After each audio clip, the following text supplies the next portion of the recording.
After all this time, now you come to visit me, brother. Why?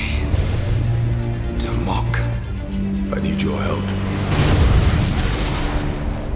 But I wish I could trust you. If you did, you'd be the fool I always took you for.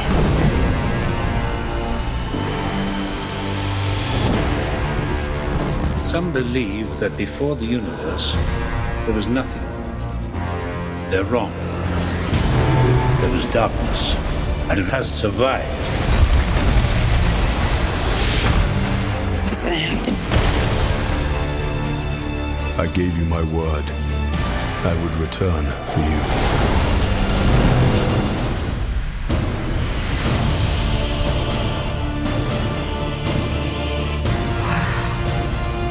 You face an enemy, known only to a few. Known only to one. You must be truly desperate to come to me for help. If we do nothing, they will destroy us. You even think about betraying him. And I'll kill you. That was from New York. I like her. Thor, your bravery will not ease your pain. Your family, your world will be extinguished. We're running out of time. The very fabric of reality will be torn apart. I'll find a way to save us all.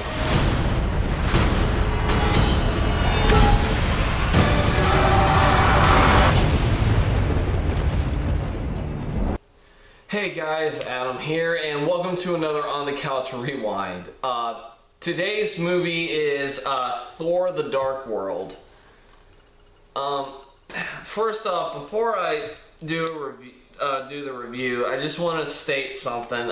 If you watched my Iron Man 3 review, when I shot it, and when you watch it, it may sound like I'm not enjoying myself. It may sound like I was not enjoying watching this movie or something like that. That's not it. That's not it. I'm just tired. I'm exhausted. It's finals week for me. I'm having to do a bunch of other shit. I'm just really, really exhausted. Having to multitask every step of the way takes a toll on you. So it has nothing to do with. I am enjoying watching these movies. I'm enjoying having to get all of this out as soon as possible. So no, I am not unhappy with this. I'm not starting to regret doing reviews or anything like that. It's just I have to be responsible as well. So with that said,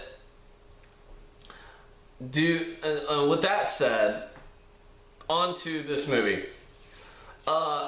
Thor: The Dark World was a movie that really had to grow on me, really. Like when I first saw it, I didn't think it was bad, but it was definitely, for me, on par with the first one. Like my enjoyment of the first and second one were about the same. Now that I've watched it again, I really do have a much better appreciation for this movie. I really do. And I'll state my reasons why. First, the plot, though. Thousands of years ago, the Dark Elves Malekith, the leader of the Dark Elves, tried to bring the world back to its original state of darkness by unleashing an entity called the Ether during an event called the Convergence. Odin's father, Bor, and the rest of Asgard stopped him, concealed the Ether, and Malekith got away. Thousands of years later, or shortly after the Avengers, Loki's imprisoned, Thor is bringing order back to the Nine Realms, and Jane is looking for Thor and studying the Convergence where she ends up finding the ether and getting possessed by the ether. Thor brings her to Asgard to try and get it out of her, stop Malekith, and save all 9 realms. And that's the short version of this plot. If it sounds complex, it kind of is, but don't worry, I'm not gonna go all too into it. But yeah, this movie is one of those movies that, like I said, started to grow on me more. I mean, I didn't hate it. I didn't think it was better than all the others, but I definitely thought it was about the same amount of enjoyment as the first one. But recently, I've really kind of started liking it more. There is one thing I do want to mention. I forgot to mention in the last one is the Asgardians. In the comics, they're gods. They are straight up gods. Here, especially in the first one, they're aliens. They're they don't straight up say it, but they're basically confirming, yes, Asgard is actually technically a planet, or the Asgardians are aliens. They're alien beings that came to Earth and were worshipped as gods. It's basically the ancient alien theory. And I was perfectly fine with that. That's an interesting take on that, on Thor, on the mythology of Thor, because it really helps add elements to this franchise that it's science fiction but fantasy at the same time. But more science fiction than fantasy, really. And it works. It especially works more here than it did in the first movie. In a way, they still keep the whole Norse mythology the Norse aspect of the film, of the film, but it's very evident they have like a very advanced technology. They have advanced technology. It's really cool, and I'll get to that. First, I do want to talk about characters. Chris Hemsworth as Thor is really good. He's so much fun in this, because I guess you could say he's much more human now in this than he was in the first movie. Because he's much more humble. He's much more heroic. He definitely feels more relatable in a way, and he's very funny. Natalie Portman is a lot better in this. Hers and Chris Hemsworth's chemistry, while not great, is better than it was in the first movie, and she definitely is more than just a pretty face in this film than she was in the first one. Anthony Hopkins as Odin. I really like this one because Odin is much more irrational in a way. He's much more.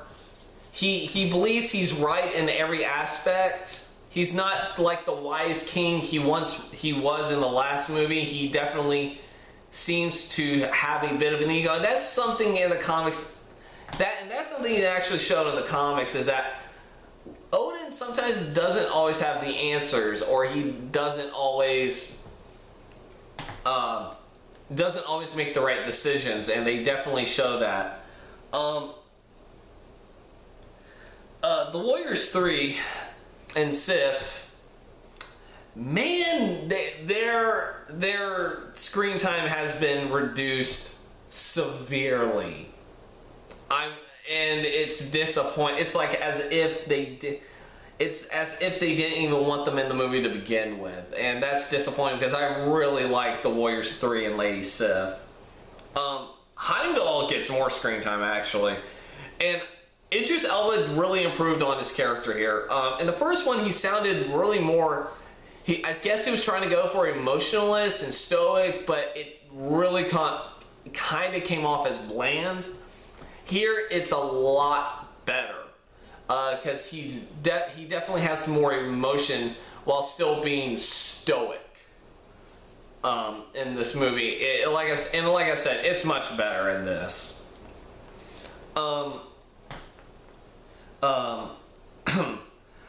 Renee Russo. God damn it, do I love Renee Russo. She's a badass in this, and she dies, and it made me sad. But god damn it, did she go out awesome? Like, she really did. She was kicking some ass. She is so much fun. She really was having fun with this movie. Stellan Skarsgård, Kat Dennings, and their new addition, who I'm just going to call Intern, because that's what everyone else calls him in this movie, are a lot of fun. Kat Dennings especially. She's a little better in this, but I think it also has to do with the fact that she has more to do, and she actually does things in this movie. She actually has a purpose in this movie. And her being paired up with like the other comic relief was a lot of fun because they really did have some good chemistry. Stellan Skarsgård being like playing what happened to Eric Selvig after Avengers, kind of going insane, was also humorous. That was something that I really needed to grow into. Now let me get to the star of this movie. Tom Hiddleston as Loki. First off, he wasn't even supposed to be in this movie, or at least not have as much screen time as he did. But because he was so popular with everybody, especially the girls, they had to put him in. They had to give him more screen time. And god damn it, do I love it. He needs his own movie. I mean, hell, you know what? This should have been a buddy cop movie between Thor and Loki just throughout the entire movie. That would have been fun because these two had the best chemistry in this movie. You can't look away. You just can't look away from these two. It is so much fun to see these two bicker and just try to kill each other. It is, and when like in the scene where they're escaping from Asgard, Loki's distracting dialogue, like his dialogue was just really kind of being a bit of a prick, is so much fun. He's just like, oh dear, is she dead? It's like, congratulations, you just decapitated your grandfather. It's just one of those things you can't help but enjoy.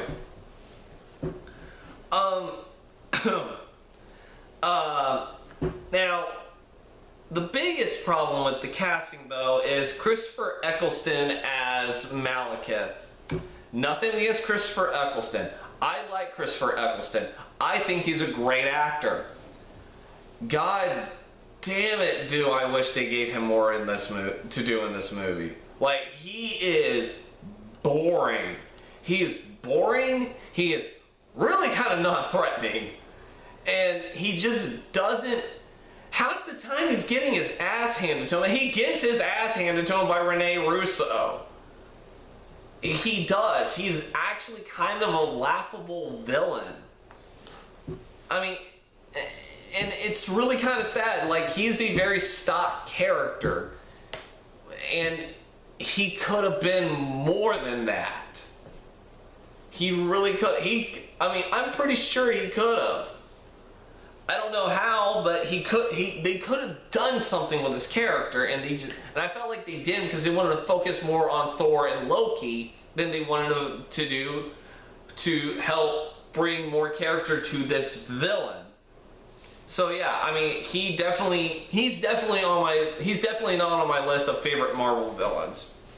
He's not.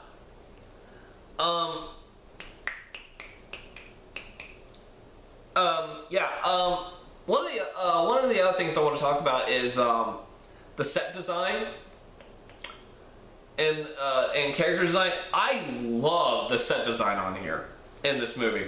It really is a lot. It is a lot better than the first movie because it feels much more real and natural. It feels well. For one thing, the sets feel ancient. It feels old.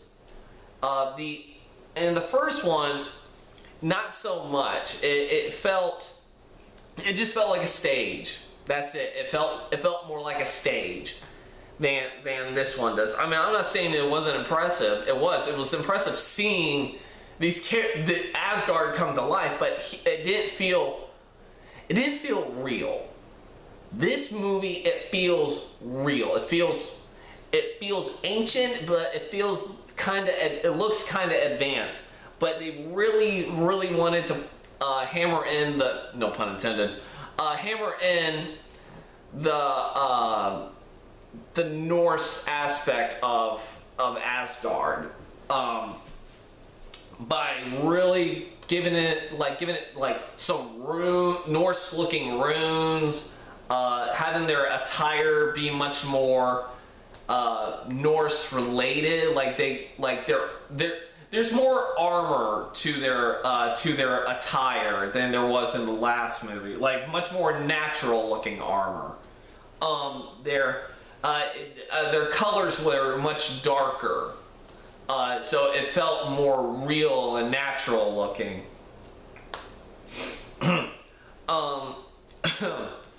And I really think that had a lot to do with Alan Taylor, having done Game of Thrones quite a bit, it seemed as if he was a much more natural fit for something like this. And people are like and this is like one of the lowest scoring Marvel movies. And honestly, I think he did an excellent job the more I think about it. Like I said, this is a movie that had to really grow on me. But the more I think about it, the more I think this is one of the better movies. Especially in terms of sequels, this is a better sequel than Thor. And Alan Taylor really did a good job bringing a much more real looking Asgard to life. And what I also really liked is, like I said earlier, the sci-fi aspect is they gave, even though it still looks ancient, they gave Asgardians advanced technology. Like they gave them laser cannons.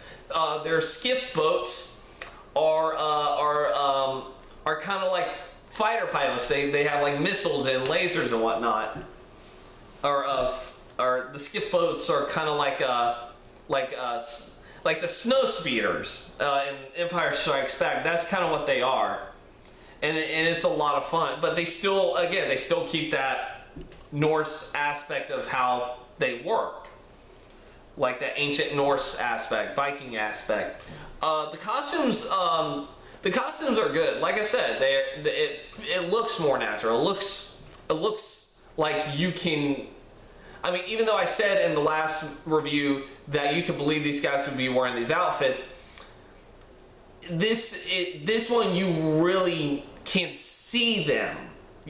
In the first one you can believe it, but in this one you can see it. You can definitely see people walking around in these outfits. Yeah, they're gonna look ridiculous, but it looks natural.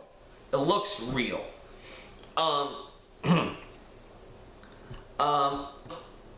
One of the action scenes are a lot of fun. Hell, the directing, the shots are really good. Even the editing is a lot of fun. Is really well done. What I really love about this movie is the direction this is taken is a lot different. Like I said, in the first one it felt more like it was a theater production. Here it feels more like a movie. It feels, the way it's edited is different. I mean, it's much more grand, bigger. It feels epic. It feels like a Game of Thrones movie. But it works here. Like I said, Alan Taylor is a much more natural choice for a movie like this. especially if you want to go like give like grand battles on horses and sword fights and whatnot, you're gonna need someone like him to do that. One of my favorite scenes actually is when Thor is planning his and Jane and Loki's escape from Asgard. It cuts to the plan being executed at the same time. So one cut you'll have Thor in a tavern with Sif, the Warriors 3, and Heimdall discussing the plan, and then a cut later, it's Thor executing the plan, and it's really well done, very Ocean's 11 kind of, and it really kind of sucks you in, especially when Loki's brought in, and the dialogue between those two are just so much fun, just a lot of fun. For the most part, the humor is good. The humor is very good. And then the climax happens. Now, the climax is good. The action is good. It's exciting. It's fun. It's fast-paced, but it gives you a moment to breathe. And it doesn't overstay its welcome. What I love about the climax is how Thor and Malekith, because of the convergence, gets teleported to other places, to other realms. That's fun because, I've not seen something like that since Jumper. But this, I feel like, Jumper was a really good fight sequence in and of itself. But this one is better because it's not as fast and all over the place. This one is much more steady. But it's not just Thor and Malekith. Everyone has something to do. Like, it's not just okay, Jane, Selvig, Darcy, intern, you do this, and I'll go fight the bad guy. No, everyone else is doing shit. They're getting in danger. They're having to fight off the bad guys or the other dark elves. They're doing shit. With that said, I wish they toned the humor down a bit, because there are some parts of the humor it got kind of grating. For instance, and if there's like one joke in there that I really didn't, or one bit I thought was completely unnecessary, it was when Thor gets teleported. Thor gets accidentally teleported into a metro station in London, and he's far away from where he has to be. He goes over to the subway and asks this woman, "Hey, how do I get to Greenwich?" And she just take this train, 3 stops this way. And he gets on the train, and the train moves, and she stumbles onto him, and that's it. That was a joke I didn't find necessary. It wasn't needed. It really wasn't needed. Now, and then there was also the humor of Darcy and the intern being teleported, and they teleport in front of Selvig and Jane, and they're making out. And I'm just like, okay, that wasn't really necessary. But yeah, some of the humor wasn't necessary in this climax. It really wasn't. But like I said, the climax isn't bad. This is a fun climax. I really do like climaxes like this.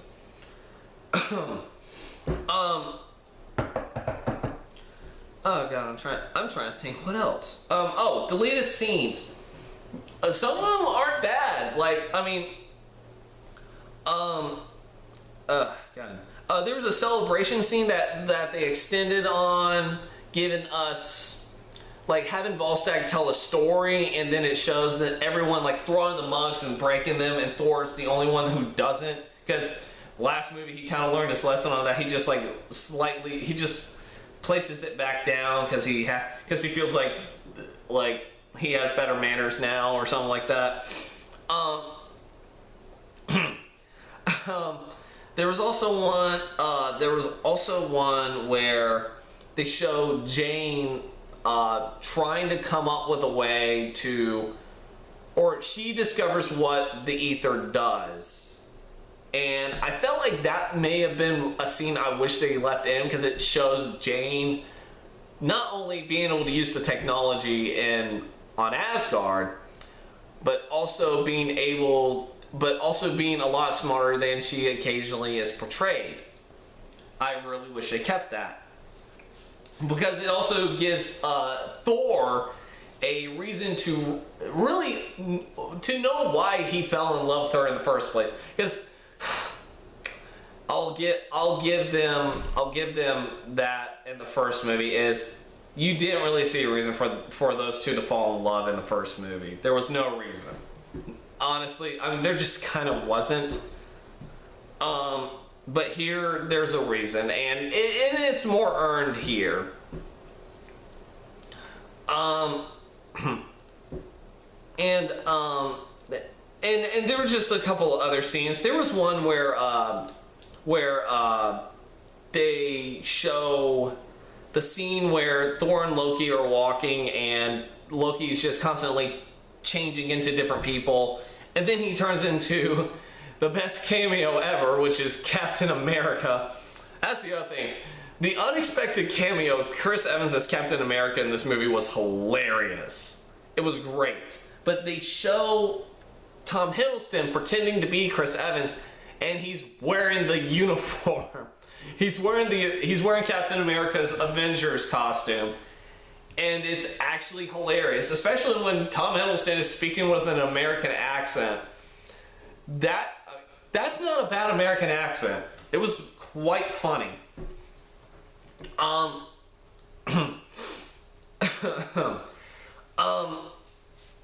can't think now. Oh yeah. Also, mid-credit scene, they show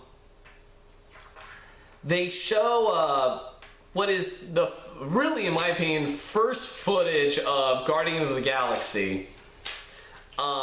Just less than a year before its release, and what it is like Sif and Volstagg go to meet the Collector, played by Benicio del Toro, and to hand over the ether, which turns out to be an Infinity Stone. And that's basically our first look at Guardians of the Galaxy, and that actually kind of got me excited, because I hadn't seen anything of Guardians, I hadn't seen any footage, I hadn't seen pictures, I saw nothing yet, and seeing this got me excited. Like, I was really looking forward to this, because I'm just kind of going, this looks interesting. And not to mention, there were a lot of Easter eggs in there, but but then we'll get to Guardians soon. And then we got like the final credit scene, the post-credit scene, which is just basically Thor and Thor returning to Earth to live with Jane. But then it cuts to like the Ice Rancor from Jotunheim being like chasing some birds still in London, and I'm just kind of going, okay, why don't they just get that thing? Why is that thing still there? That thing is going to cause a lot of damage, which makes me wish they made that an episode of Agents of S.H.I.E.L.D. instead of what they did with their Thor: The Dark World tie-in episode. I mean, honestly, that would have made more sense. But that's about it, I think. Yeah, that's about it. So final score for Thor: The Dark World. Like I said, this took me a while. This had to grow on me a bit more. This did. It's a fun movie. To me, it is better than the last one.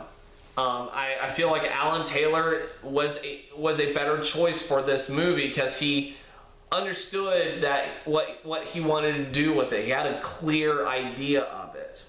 Than just, oh, I want to do a stage production of Shakespeare in the Park.